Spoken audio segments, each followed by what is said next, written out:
Le monde fait peur. Pour cela, si tu es en compagnie avec quelqu'un, tu es en relation avec quelqu'un, et que la personne te dit de faire une alliance, un pacte, vous ne soyez pas séparés. Amen. Peut-être pas que vous êtes mariés. Amen. Amen. Je vais le redire. Tu es en relation avec quelqu'un. Tu es marié avec quelqu'un. Et que la personne te dit qu'il veut que vous fassiez un pacte. Refuse. Si il va te laisser à cause de cela, qu'il te laisse. Ceux qui ont des oreilles attendent ce que l'Esprit a dit. Amen. Nous avons débuté un enseignement l'autre fois. Et le Dieu nous disait, la loi pour réussir,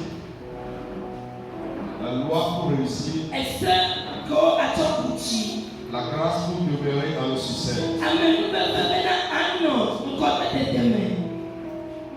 Et on a lu dans Job 38, verset 33. Il nous dit, connais-tu les lois du ciel? Alléluia. Nous l'avons expliqué à l'heure et à l'âge. Que lorsqu'on parle des lois du ciel, on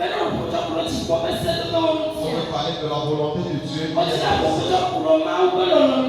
On veut parler du plan de Dieu sur ta vie.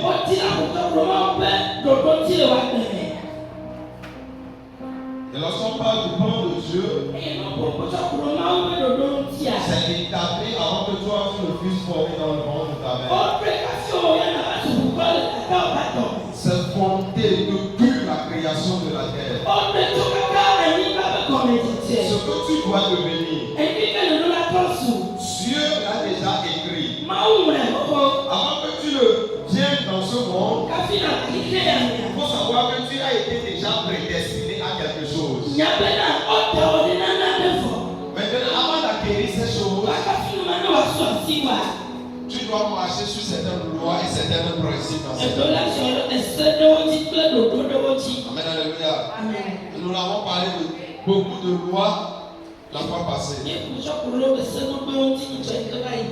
Nous avons parlé, tu peux me rappeler? Au premier loi, on a parlé de quoi?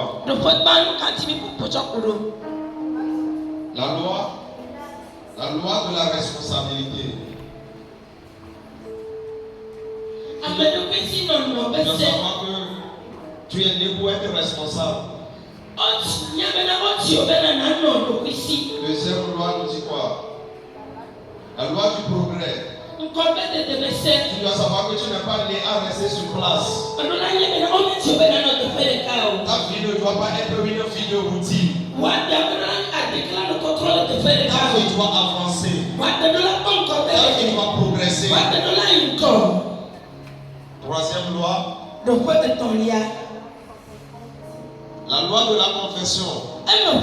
Tu dois savoir ce que tu confesses. Ce que tu déclares sur ta vie. Ce que tu dis à chaque fois. C'est ça que tu vas devenir. Si tu confesses que je serai grand, tu seras grand. Si tu confesses que je serai responsable, tu seras responsable.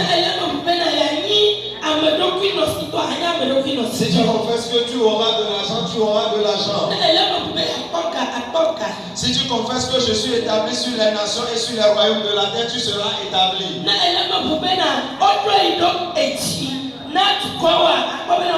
Si tu confesses que Dieu est l'architecte excellence de ta vie, et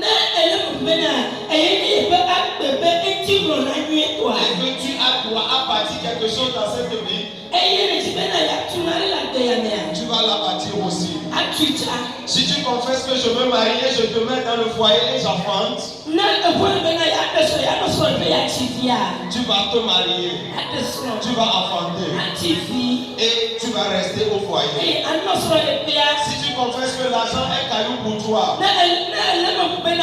et que tu domines au milieu de tes ennemis et que tu es une personne saine et que le ciel est ta demeure, à chaque fois tu vas te voir sain, quel qu'en soit ce qui va t'arriver dans cette année. Amen, alléluia. Amen, alléluia. Le quatrième point, la loi du désir. Ce que tu désires. Dans cette vie, tu dois désirer quelque chose. Tu dois désirer arriver quelque chose. Tu dois désirer arriver quelque part plutôt. Dans cette vie, si tu ne désires pas, tu ne peux pas avoir. Alors le chrétien, tu dois désirer. La Bible dit, fais de l'Éternel tes délivrés, il accomplira ce que ton cœur désire. Ce que tu désires, c'est ça que tu vas accomplir dans ta vie. Cela implique que celui qui ne désire pas, tu ne accompliras pas les promesses dans sa vie.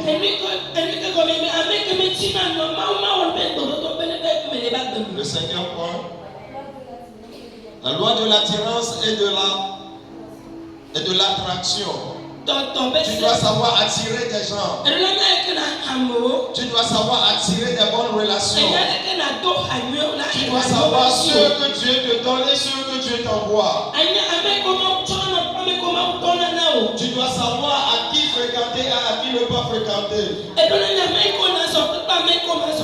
Dans tout cela, ça attire le bonheur et la promesse de Dieu dans ta vie. Le sixième point, la loi de la prière. Tu dois savoir que dans cette vie, avant de réussir, la chose fondamentale est que de demeurer un prieur. C'est pourquoi la Bible nous conseille de prier sans cesse. Celui qui veut réussir dans cette vie, celui qui veut échapper les tentations, celui qui veut faire des bons choix, doit être un bon prieur. Dans Luc 6, verset 12, la Bible nous enseigne. Et avant que Jésus ne choisisse ses 12 disciples, il a prié toute la nuit. Alors toi, en tant que chrétien, en tant qu'un enfant de Dieu, avant de faire tout choix dans cette vie, tu dois prier. Raison pour laquelle le livre de 1 Thessaloniciens 5, verset 17 nous enseigne de prier sans cesse. De prier sans cesse. De prier sans cesse. De se réveiller la nuit pour prier. Parce que c'est la nuit que les combats s'engagent. La Bible dit, lorsque le cultivateur sème le jour, la nuit le méchant veut semer de l'ivraie. Mais lorsque toi tu te lèves la nuit et que tu arrives à prier, le plan de l'ennemi, le plan du diable sera brisé. Raison pour laquelle tu dois être esclave de la prière. Celui qui arrive à prier échappe aux tentations de la vie. Celui qui arrive à prier domine toutes les obstacles de cette vie. Dans Job 38, le verset 12. La Bible nous dit, depuis que tu existes, as-tu commandé le roi? As-tu commandé le matin plutôt? As-tu donné sa place à l'aurore?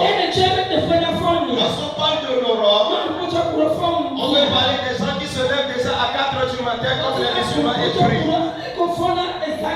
Il ordonne quelque chose. Il commande quelque chose. Et dans la journée, celui qui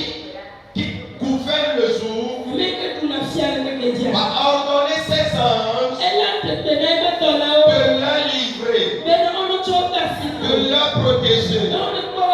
Raison pour laquelle il est dit déjà dans son 91. Il ordonnera à ses anges de te protéger, de veiller sur toi, sur tes pieds de heurter contre le pied. De ne pas craindre les choses qui font de vous ou bien de lui. Toi qui arrives à prier, tu peux être aujourd'hui et entendre quelque chose de demain de t'arriver. La Bible nous dit déjà dans Psaume 19.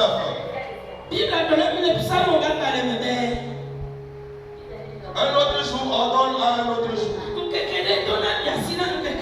Alors le chrétien a la capacité de ordonner un autre jour étant aujourd'hui. Celui qui peut arriver à prier aujourd'hui, mais il influence le futur. La seule chose pour gagner dans cette vie, c'est d'être un prieur. C'est d'être un esclave de la prière. Oui. La loi de la vision et la loi de l'action. Dans cette vie, tu dois être un visionnaire. Tu dois avoir des plans sur ta vie. Tu ne dois pas vivre parce que les gens vivent. Tu dois vivre parce que tu dois changer ton monde, tu dois changer ta famille, tu dois changer les choses autour de toi. Et lorsque tu vis comme ça, voilà, il y a quelqu'un qui a la vision. Tu vas chercher les besoins qui sont autour de toi. Tu dois chercher les manques qui sont autour de toi. Qu'est-ce que les gens en manquent de ton côté? Et toi, tu solutionnes ces choses. Et lorsque tu arrives à porter la solution, on va t'appeler quelqu'un de visionnaire. Et lorsque tu as la vision, tu dois mettre cette vision en action.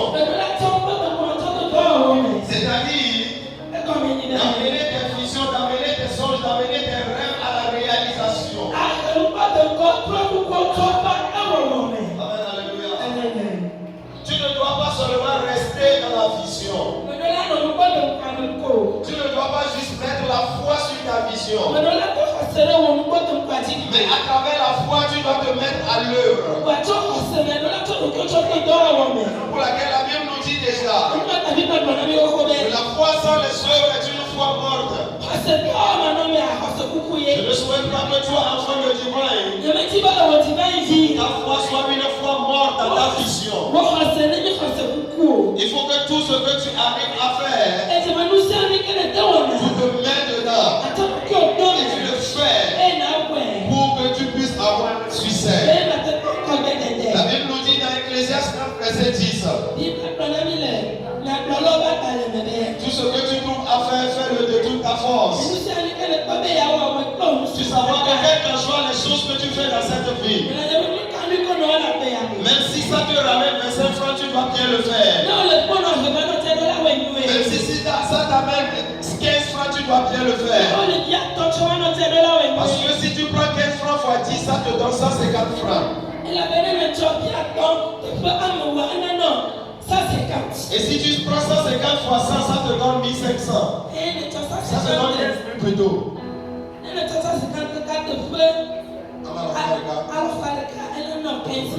Amen, alléluia. Tu ne dois pas minimiser le faible commencement. Quel que soit ce que tu fais, il faut le faire avec amour, zèle et abnégation. Et tu vas atteindre le sommet. Tu dois te mettre en action. La loi prochaine. On s'est arrêté là.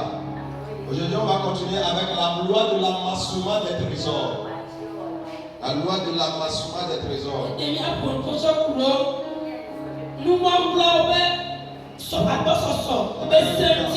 Comment tu peux arriver à amasser les trésors? Des autres.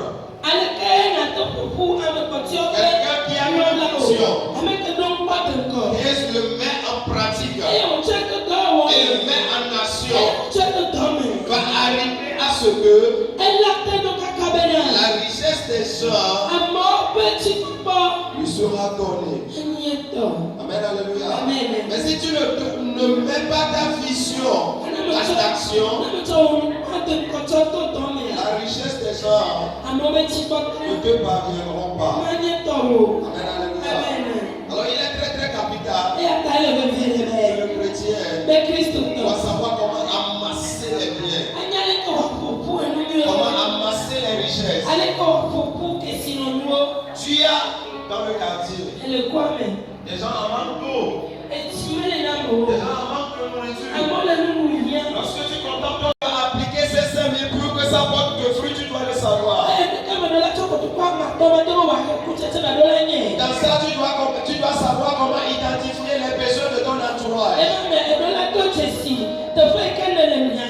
Est-ce que les gens autour de moi manquent? Or, je suis établi à être un solutionnaire. Alors tu amènes la solution aux gens. Alors tu vas amasser le trésor des gens. Amen, alléluia. Ce matin, que cet entend tombe sur toi au nom de Jésus. L'onction pour créer, l'onction pour innover. Que cette onction tombe sur toi au nom de Jésus. Lorsque tu sors de ce puits ce matin, tu dois savoir que la richesse des gens doit être ta portion. La Bible nous dit dans Esaïe, les portes seront toujours ouvertes. Et la richesse des rois, les trésors des rois viendront à toi. Mais avant que le trésor des gens vienne à toi, tu dois savoir mettre une sagesse divine en jeu. C'est pourquoi à chaque instant dans ton adoration, tu dois demander une sagesse divine.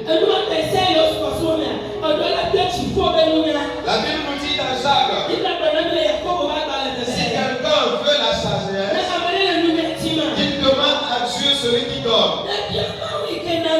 La sagesse pour répondre aux besoins de ton quartier, de ta famille, de ton entourage, tu dois demander à Dieu et puis il va te le donner.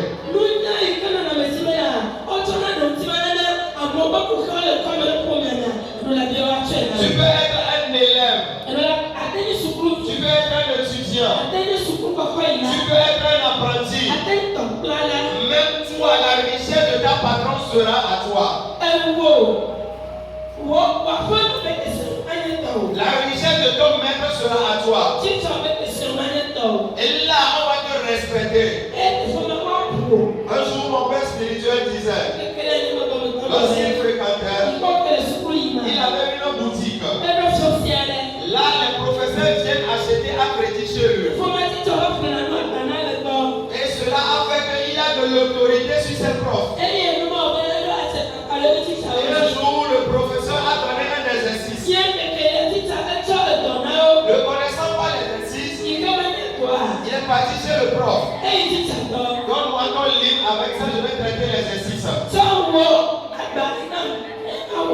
Et le prof demande pourquoi. Il dit si tu me donnes, le chrétien n'a pas de valeur. La Bible nous dit, mais Salomon a utilisé la sagesse de Dieu. Et puis la reine d'Éthiopie est venue avec ses richesses pour savoir quelle est cette sagesse-là.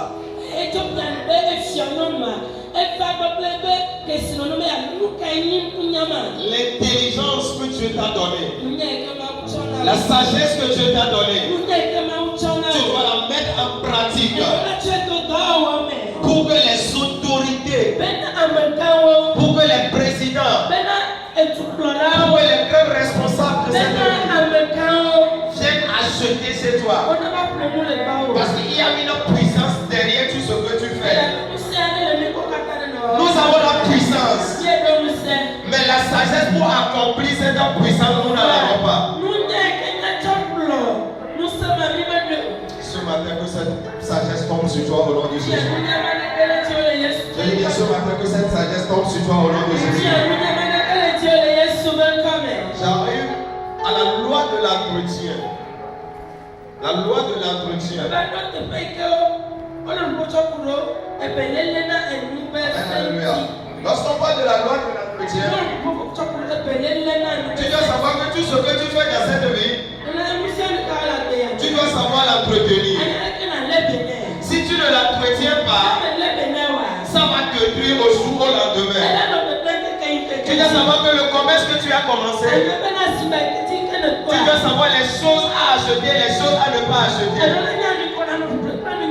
Tu dois savoir les choses à faire et les choses à ne pas faire. Tu dois savoir à ton adoration les gens de fréquentation que tu dois fréquenter et ceux dont tu ne dois pas fréquenter. Tu dois savoir comment entretenir ton adoration. Tu dois savoir comment entretenir ta vie chrétienne. Tu dois savoir comment entretenir ton corps. Beaucoup aujourd'hui, ils souffrent de certaines maladies. Ce n'est pas d'ordre spirituel ou bien d'ordre. Oui, ce n'est pas d'ordre spirituel.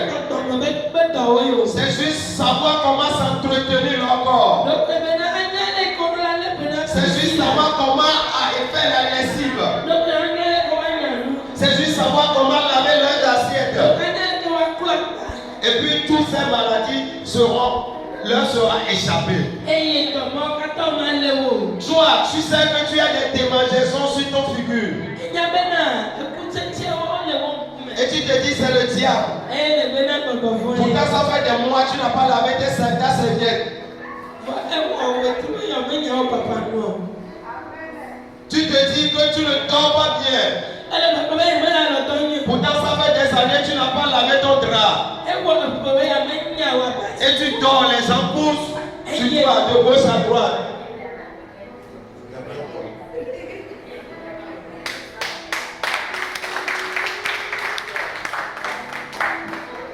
Tu dis tu veux la bonne santé. Mais la douche dans laquelle tu te laves, tu te douches. On doit te supplier avant de les laver. La loi de l'entretien.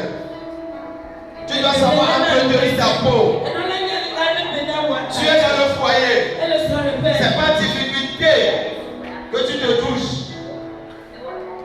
Et tu te dis, mon mari ne me touche pas, ma femme ne veut pas de moi. La chose que tu dois savoir, tu dois prendre soin de ton corps. Lorsqu'on remarque ton soutien-gorge, c'est sale plus que la tête du Satan.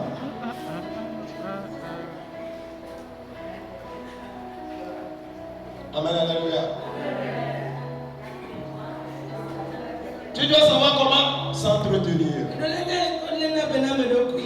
Beaucoup vous souffrez de cancer de peau, ce n'est pas ton spirituel.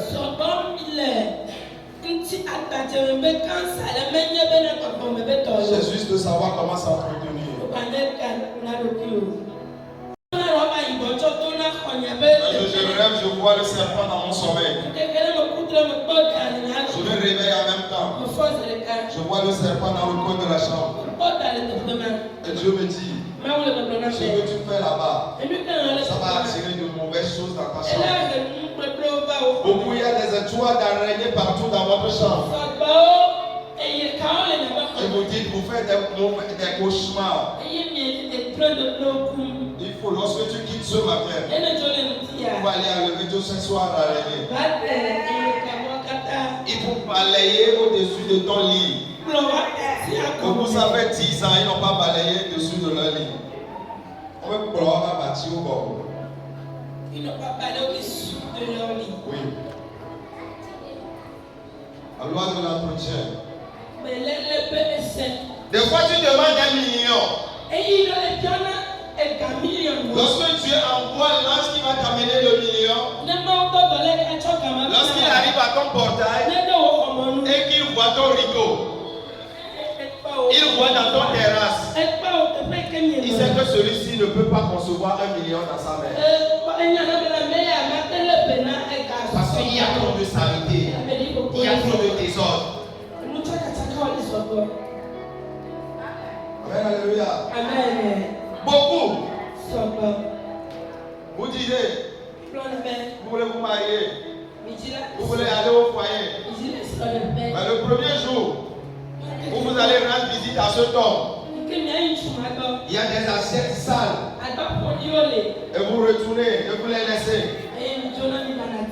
Et tu te dis tu vas gagner ce homme. Et d'ailleurs même, vous achetez des choses en sachet, vous revenez, vous mangez, vous déposez, vous partez. Et vous dites c'est le diable qui combat vos mariages. C'est le diable qui combat vos foyers. Ce n'est pas le diable, ce n'est pas Satan, c'est toi-même. C'est toi-même le Satan de ton foyer. C'est toi-même le Satan de ton mariage. La loi de la couture. Il y a des tisanes, il y a des coups de girofle. Tu dois t'entraîner au préalable. Beaucoup de gens se promènent avec des gouttes de gauche à droite. Ils chantent 2-3 fois, ils boivent un peu. Ça c'est quoi ça? Ça c'est quoi ça? Ça c'est quoi ça? Amen, alléluia. Amen. Non, tu dois t'entretenir. Tu dois t'entretenir.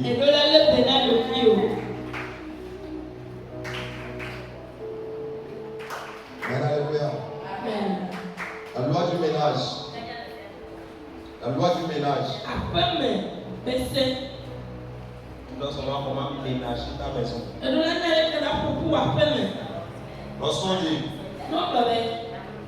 que la serviette soit ici, que la serviette soit à ce côté. Lorsqu'on dit Adibare Nofi, que la savonnerie soit ici, que la savonnerie soit là-bas. Que la savonnerie soit ici, que la savonnerie soit ici. Savonnière. Merci. Que la savonnière soit ici, que ça soit ici. Et si on trouve la savonnière sur la table à manger, c'est problème.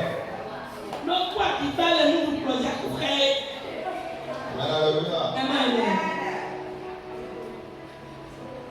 Dis-moi c'est grave. Lorsque tu sais que tu dois faire le ménage à 8h ou bien à 7h, il faut te lever tôt pour le faire. Tu sais que tu dois aller à l'école à 5h. Tu dois aller à l'église à 8h. Tu dois savoir à quel temps se réveiller, se lever, faire tes ménages et venir à l'église, à l'école à l'heure.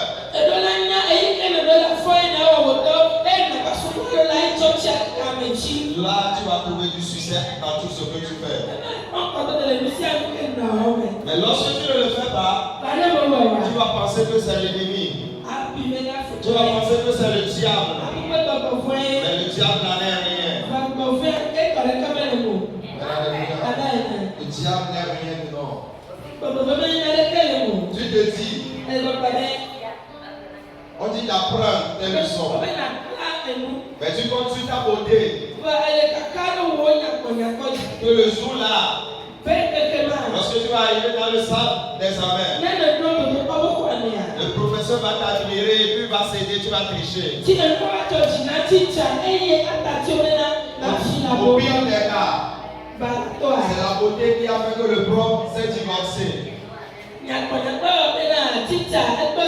Et ce qui fait que s'il voit un homme beau ou bien une fille belle, il s'énerve. Alors ta beauté l'énerve déjà. Raison pour laquelle le livre de Proverbes 31 verset 30 nous dit: la beauté est vaine. Et la grâce est trompeuse.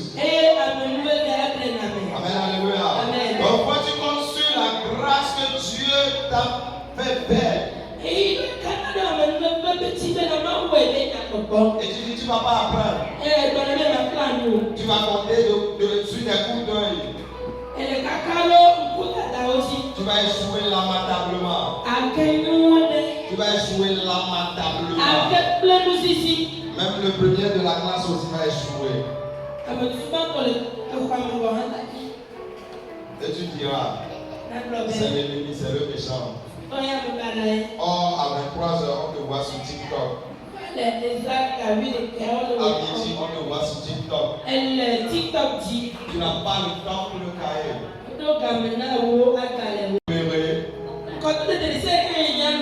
Il faut la grâce. Il faut la grâce, il faut la foi. Amen, alléluia. Parce que la grâce, c'est quelque chose que tu ne mérites pas. Mais lorsque tu l'appliques et tu le mets en jeu, tu vas demeurer dans ta réussite, dans ton succès. Alléluia. Il faut la loi pour réussir. Mais il faut la grâce pour demeurer dans le succès. Il faut appliquer la loi et la grâce. Ce sont des choses fondamentales que tu ne dois pas négliger dans ta vie chrétienne. À négliger dans ta vie chrétienne. Là, tu vas maintenir ta vie chrétienne sur une diapason, sur un équilibre.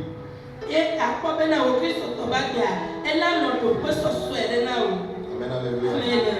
Lorsque tu quittes ce matin, il faut savoir que la grâce,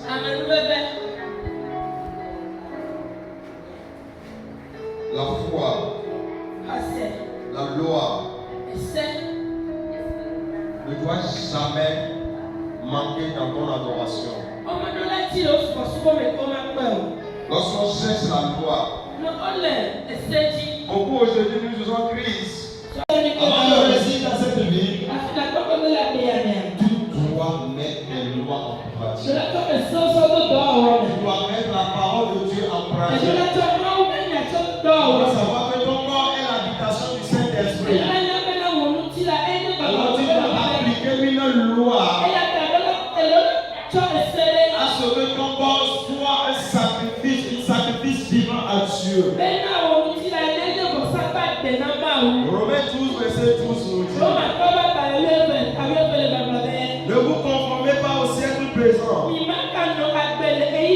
mais soyez transformés par le renouvellement de l'intelligence. Amen, alléluia. En toute situation, en toute circonstance, tu dois avoir un mindset nouvel. Là, les gens te craignent. Mais si tu ne te donnes pas et tu veux toujours te conformer au siècle présent, parce que les gens vont chérir, regarde mon chérie, regarde mon sein, je vais porter chérie, regarde mon sein. Chérie, regarde mon ventre, tu vois si tu vas porter. Les gens n'adorent pas bien, moi si je ne vais pas adorer Dieu. Les gens négligent l'adoration, moi si je vais négliger. Dieu aussi va te négliger.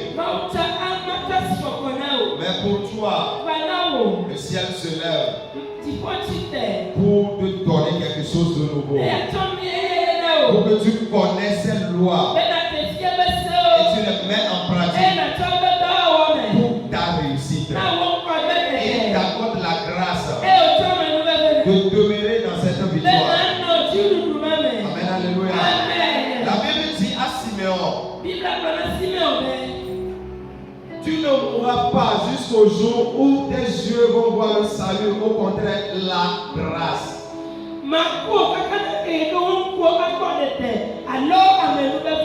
Cela implique que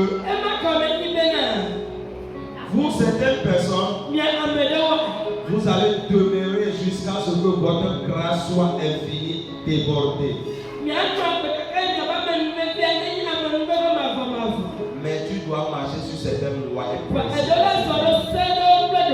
Tu dois mettre tes pensées, ton cœur fondé sur la parole de Dieu. Parce que la Bible nous dit: l'homme ne vivra pas seulement du pain, mais de la parole de Dieu. Lorsqu'on dit de manger la parole de Dieu, c'est de le mettre en pratique.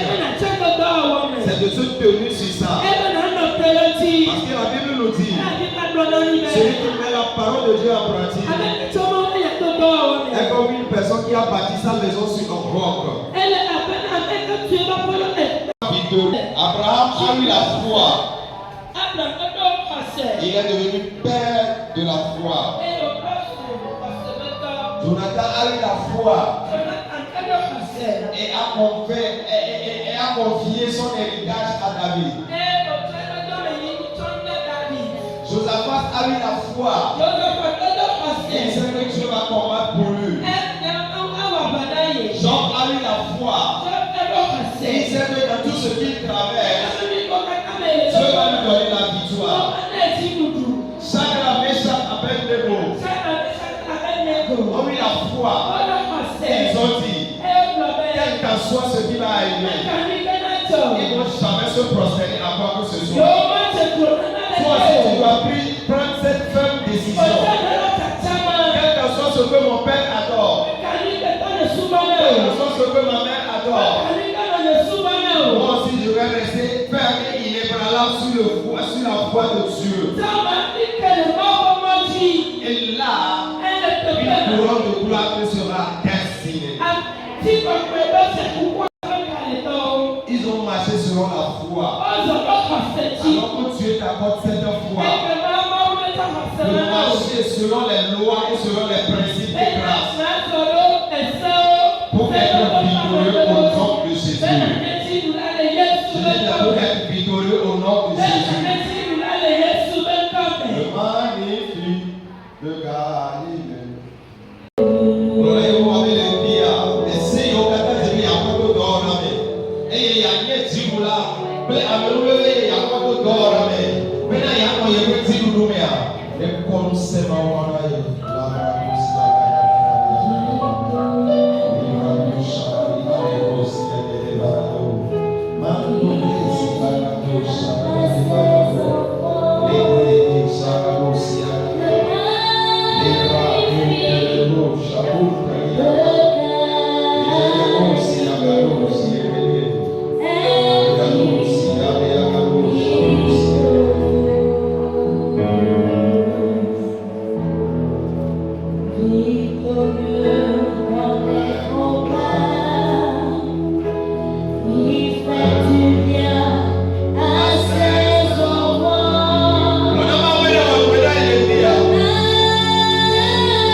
Yes, we.